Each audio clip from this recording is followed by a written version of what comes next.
Ya en el video anterior vimos primero la conducta que ellos tuvieron. Propusieron no contaminarse con la porción de la comida del rey. Vimos cuál fue su dieta, pidieron ayuda a Dios en oración, oración individual y oración colectiva, y decretaron, se dieron cuenta que hay un Dios en los cielos el cual revela todos los misterios. Eso sucedió cuando interpretaron el sueño de Nabucodonosor. Y en la última parte que nos quedamos es que permanecieron firmes, aunque se les pretendía obligar a arrodillarse ante la estatua. Ellos hicieron una profesión pública de su fe. En el 3:17, aunque sea un poquito repetitiva, está diciendo: He aquí nuestro Dios a quien servimos puede librarnos del horno de fuego ardiente, y de tu mano, oh rey, nos librará. Vemos aquí como ellos, con tanta valentía, con tanto fervor, ellos se resisten a adorar, por lo cual son víctimas y son llevados al lago, al horno de fuego. Pero ellos resisten y son guardados por la mano poderosa de nuestro Señor. Vemos aquí en el horno que se aparece un cuarto hombre aún para rescatarlos, y ellos salen ilesos de esa situación. Por lo tanto, Nabucodonosor en el 38 dice: Bendito sea el Dios de ellos, de Sadrach, Mesach y Abed-nego, que envió su ángel y libró a sus siervos que confiaron en él, y que no cumplieron el edicto del rey, y entregaron sus cuerpos antes que servir y adorar a otro Dios que es su Dios. Vemos aquí la fidelidad, hermanas, de estas cuatro personas. ¿Reaccionamos así cuando alguna situación se nos da? ¿En qué maneras podemos esperar que Dios haga algo semejante con nosotros? Continuamos. Para el capítulo 4, cuando Nabucodonosor se ensoberbece por creer que todo lo que él tenía no era más que una razón de sus esfuerzos, tuvo visiones y tuvo nuevamente tormentos. Y Daniel le interpreta. ¿Qué dice Daniel con respecto a eso? Dice: Daniel estaba turbado por causa de la visión y pasó un buen rato sin decir nada. No quería decir al rey el significado de ello, debido al mensaje que tenía. En el 4:19 dice: entonces Daniel, cuyo nombre es Belsasar, quedó atónito casi una hora, y sus pensamientos se turbaron. El rey habló y dijo: Belsasar, no se turbe ni el sueño ni su interpretación. Belsasar respondió y dijo: Señor mío, el sueño sea para tus enemigos y su interpretación para los que mal te quieren. Como él, en misericordia, trata de decirle que ojalá no aconteciera eso con él, pero no es así. Al fin, después de expresar su deseo de que el contenido del mismo fuera dirigido contra sus enemigos, le contó que el árbol representaba al rey mismo y que Dios lo iba a humillar. Nabucodonosor perdería su trono por un tiempo. No obstante, se le prometió la restauración posterior después de que reconociera que Dios es el soberano de todo gobierno humano y que Él manda a quien quiere. ¿Qué dice en el 4:25 al 27? Por tanto, desde el 24, esta es la interpretación, oh rey, y la sentencia del mismo que ha venido sobre mí, señor rey, que te echarán delante de entre los hombres, y con las hierbas del campo será tu morada, y con las hierbas del campo será tu morada, y con hierba del campo te apacentarán. El 26. Y en cuanto a la orden de dejar la tierra de la cepa de las raíces del mismo árbol, significa que tu reino quedará firme, luego que reconozcas que el cielo gobierna. Entonces, hermanas, ¿quién gobierna? ¿Quién controla? Nuevamente nos damos cuenta aquí que es nuestro Dios quien controla los eventos. Más adelante en el capítulo 5 sucede esto. Belsasar, el hijo ya de Nabucodonosor, está haciendo fiesta, pero olvida todo lo que ya había sucedido con su padre. Pero él profana los utensilios del templo. Y en el 5:17 dice, entonces Daniel respondió y dijo delante del rey, tus dones sean para ti y da tu recompensa a otros. Qué hermosa respuesta. Cuando llaman a Daniel para interpretar la escritura y le prometen regalos, riquezas, él dice, tus dones sean para ti, ni siquiera quiero nada, y da tus recompensas a otros. Leeré la escritura del rey y le daré la interpretación.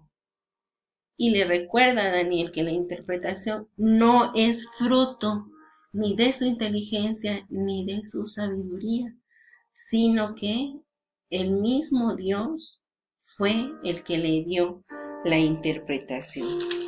En el versículo 23 dice, sino que contra el Señor del cielo te has ensoberbecido e hiciste traer delante de ti los vasos de tu casa y tú y tus mujeres y tus concubinas, bebisteis vino en ellos. Además de esto, diste alabanza a dioses de plata y oro y de bronce y de hierro, de madera y de piedra, que ni ven, ni oyen, ni saben, y al Dios en cuya mano está tu vida y cuyos son tus caminos, nunca honraste. Y ahí viene la interpretación. Mene, mene, tekel uparsin. Mene, que quiere decir contar. Indica Daniel que Dios había contado ya todo su reino y la suma estaba terminada. El Señor ya había decidido poner fin a su reino. Tekel, que había sido medido o pesado, el Señor ya había encontrado todas las deficiencias de este reinado. Uparsi procede del nombre de Persia, significa dividir. Dios utiliza un juego de palabras para indicar que su reino sería dividido y el reino se entregaría a los persas. Y no tardó, se cumplió a la brevedad.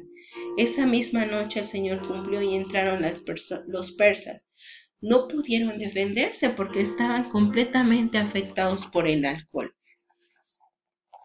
Belsasar y sus líderes fueron asesinados. Nuevamente Daniel utiliza este relato para mostrarnos cómo Dios controla los eventos.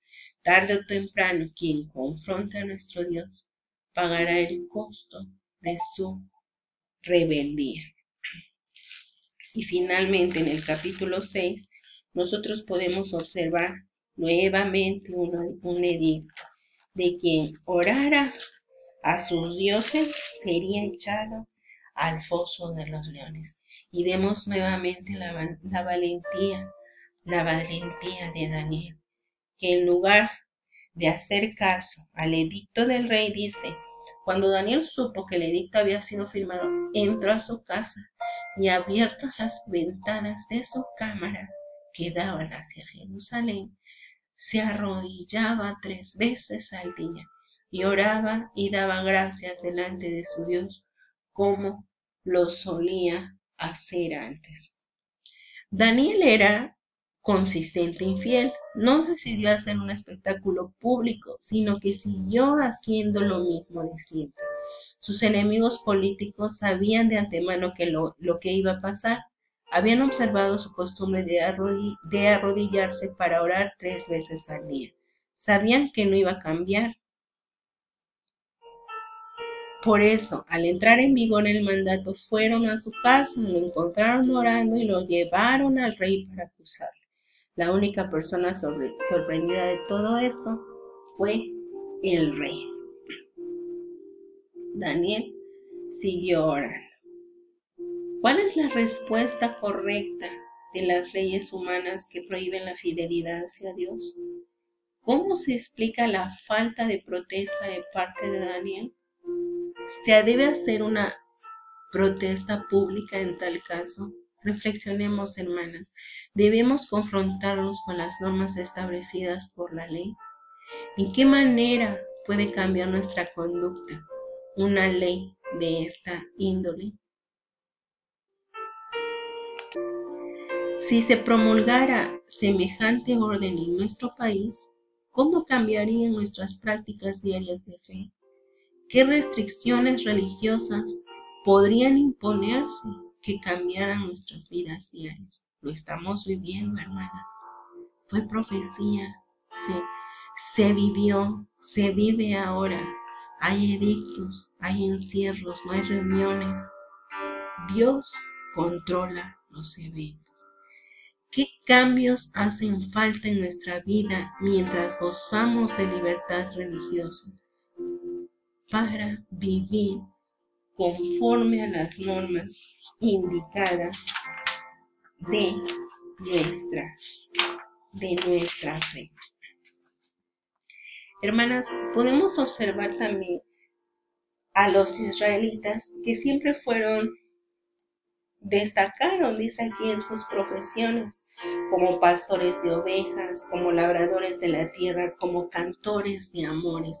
No puedo aquí evitar el pensar en las fiestas que ellos hacían. Eran fiestas alegres, donde había cantos, salterios, arpas, instrumentos de mucho ruido y de mucha algarabía. Vemos incluso a Daniel cuando inicia la adoración congregacional, cuando lleva el tabernáculo a Jerusalén, y él va hasta adelante cantando y lanzando. Así estos caldeos, estos babilónicos, les pedían a los de Israel, a los hebreos, que les cantaran sus cánticos.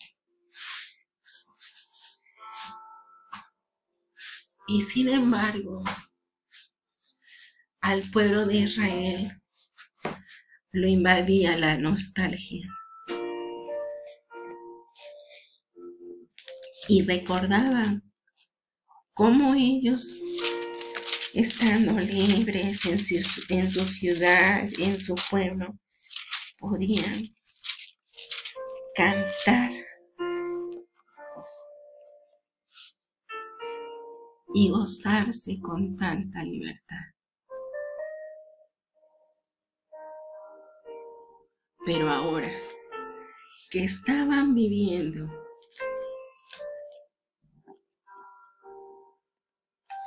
la dura disciplina de nuestro Dios, se ven en esa tristeza.